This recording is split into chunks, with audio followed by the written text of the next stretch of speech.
बार मेरे मन में एक विचार आया एकदम अचानक।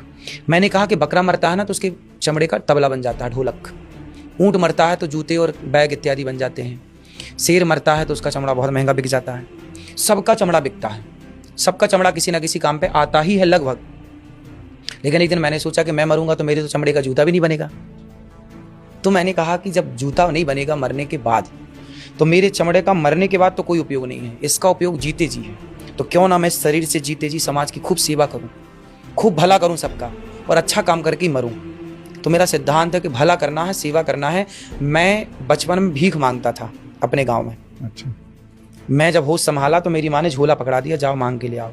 तो मैं गांव में जाता, सबके घर आटा, कोई आटा देता, कोई चावल देता, कोई दाल देता, नमक के ढेले भी मिलते।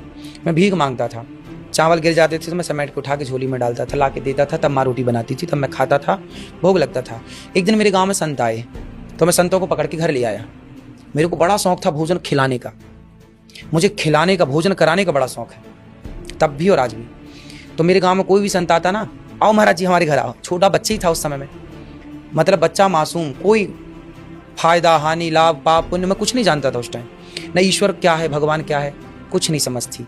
बस संत मिल गए ना तो मैं संतों से बड़ा प्रेम करता था, पकड़ के ले आता। एक दिन मैं पकड़ के ले आया, 8 संत थे लगभग।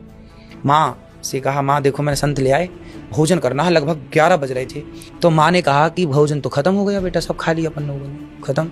बची होंगी तो 2-4 रोटी बची होंगी, और 8 संत। बोले आप तुमने पूछा नहीं, घर में है भी नहीं। तो मैंने कहा अच्छा मैं लाता हूँ। माँ ने कहा कि जाओ मौसी से मांग लाओ। तो मौसी मतलब गांव के ना सब लोग चाची मौसी वही तो होती हैं। तो मैं सामने वाले घर से ना आटा मांग के ले आया, मौसी जरा आटा दे दो, गाँव में ऐसे ही चलता है, मौसी जरा आटा दे दो। तो आटा मांग के ले आया। फिर मेरी माँ ने पूड़ी बनाई, घी था घर में, गाय थी तो घी, पूड़ी बनी, साग बनी सूखी आलू की, और थोड़ा सा दूध था तो चावल डाल के माँ ने खीर बना दी। तो खीर पूड़ी साग संतों को हमने परोसी, संतों ने खूब खाया। जब संत खा रहे थे ना तब मेरे मन में था, उस समय बच्चा था, कि बड़ा होऊंगा ना तो अन्न क्षेत्र चलाऊंगा, कोई भी आए सबको भोजन कराऊंगा। बस वो संतों ने भोजन किया और आशीर्वाद दिया।